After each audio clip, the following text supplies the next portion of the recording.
Hello दोस्तों, कैसे हो आप। मैं जानती हूँ आप बड़ी खैरियत से होंगे और अच्छी अच्छी कहानी सुन रहे होंगे। चलिए कहानी शुरू करते हैं। शिव पार्वती महलों में क्यों नहीं रहते। एक बार माता पार्वती भगवान भोलेनाथ के साथ कैलाश पर्वत पर बैठी थी। तभी उनके मन में विचार आया कि सारे देवता सुंदर महलों में रहते हैं, जबकि मेरे पति तो देवों के देव महादेव हैं। फिर भी मैं इस कैलाश पर रहती हूँ। यहाँ ना तो कोई महल है, ना कोई आराम की वस्तु। ऐसा सोचकर माता पार्वती ने भोलेनाथ से कहा, स्वामी, सारे देवता महलों में रहते हैं, आप क्यों इस कैलाश पर वास करते हैं। आप भी हमारे लिए एक भवन बना लीजिए ताकि हम भी आराम से रह सकें। पार्वती की बात सुनकर भोलेनाथ थोड़ा सा मुस्कुराए और फिर बिना कुछ कहे ध्यान मग्न हो गए। माता पार्वती को भोलेनाथ का यह व्यवहार कुछ ठीक नहीं लगा, किंतु वो बिना कुछ कहे वहाँ से चली गई। जब महादेव अपने ध्यान से निकले तो माता ने फिर से भोलेनाथ से कहा, हे प्रभु, मेरा भी मन है कि मैं अन्य देवताओं की भांति महल में रहूं। आप भी मेरे लिए एक भवन बनवा दीजिए। तब महादेव ने उनसे कहा, देवी, महल में रहना हम लोगों के लिए उचित नहीं है। किंतु माता पार्वती ने महादेव से हठपूर्वक कहा, प्रभु, आपको नहीं लगता है कि आपको भी महल में रहना चाहिए। आपका महल तो स्वर्ग में बने हुए इंद्र के महल से भी उत्तम और भव्य होना चाहिए। अब तो हमें महल बना लेना ही चाहिए। महादेव ने माता पार्वती को बहुत समझाया। वह बोले, देवी, हम तो ठहरे योगी, खुले में रहने वाले हैं। हमें भवन का वातावरण रास नहीं आएगा। हमें तो महल में भी चैन नहीं मिलेगा, क्योंकि महल में रहने के लिए बड़े नियम और बंधन होते हैं। किंतु माता ने तो मन में विचार कर लिया था कि अब महलों के बने बिना वो नहीं मानेगी। वो बोली, हे महादेव, जब सारे देव महलों में रहते हैं तो फिर महादेव क्यों बर्फ़ों की चट्टानों पर रहें। पार्वती के इस हट के आगे देवों के देव महादेव को भी झुकना पड़ा। तब उन्होंने इस कार्य के लिए स्वर्ग से विश्वकर्मा जी को बुलवाया और उन्हें ऐसा महल बनाने को कहा जो तीनों लोकों में किसी का ना हो। उधर विश्वकर्मा जी महादेव के आदेश अनुसार भवन बनाने के लिए उपयुक्त स्थान की खोज में लग गए। स्थान की खोज करते हुए उन्हें एक ऐसा स्थान दिखा जो चारों ओर से पानी से घिरा हुआ था और बीच में 3 सुंदर पहाड़ थे।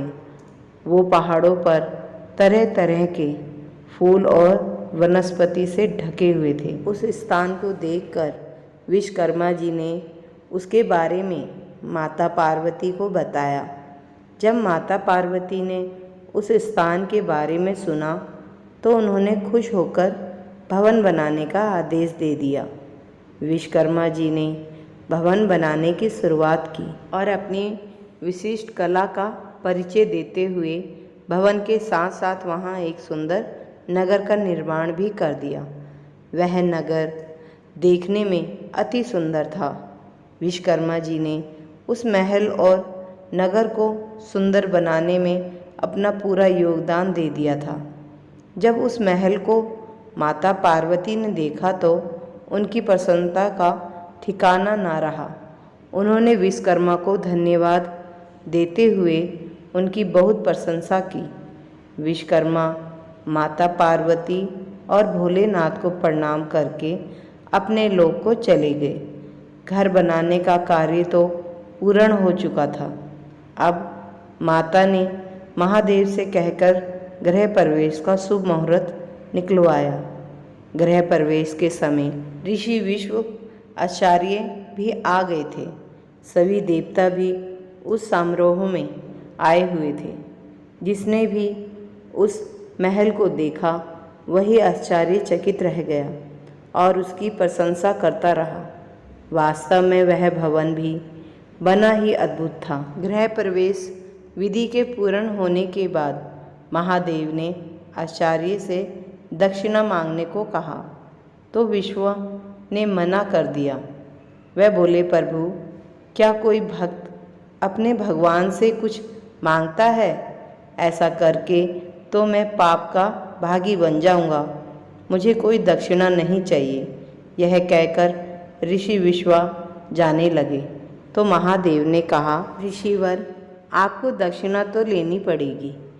जब तक आचार्य को दक्षिणा ना दी जाए तब तक कोई शुभ कार्य पूरा नहीं होता है। महादेव की माया ऋषि विश्वा का मन उस नए बने हुए नगर पर आ गया। बार बार आग्रह करने पर उन्होंने दक्षिणा के स्वरूप उन्होंने उस भवन सहित नगर को ही मांग लिया। ब्राह्मण को दक्षिणा के रूप में उसकी मुँह मांगी वस्तु दी जाती है। इसलिए महादेव ने उस लंका को ऋषि विश्वा को दान कर दिया। महादेव के द्वारा अपने भवन को दान कर देने से माता पार्वती क्रोधित से भर उठी। उन्हें ऋषि की इस धृष्टता पर बड़ा क्रोध आ गया। उसी क्रोध में उन्होंने ऋषि विश्वा को श्राप दे दिया। वो बोली, तुम तो आचार्य कहलाने के लायक भी नहीं हो। महादेव की सरलता का लाभ उठाकर तुमने बड़ी कुटिलता से मेरी प्रिय महल को ही हर लिया है। इसके लिए मैं तुम्हें श्राप देती हूँ कि महादेव का ही भक्त एक दिन उस महल को जलाकर राख कर देगा। उसके साथ ही तुम्हारे कुल का विनाश आरंभ हो जाएगा। पुराणों के अनुसार ऋषि विश्वा ने वो नगर अपने पुत्र कुबेर को दे दिया, लेकिन कुबेर को निकाल कर लंका पर रावण ने अपना अधिकार कर लिया।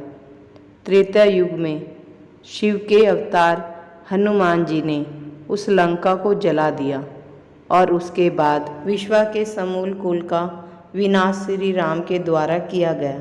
उस कुल में एकमात्र विभीषण ही श्री राम की शरण में होने के कारण बच पाए।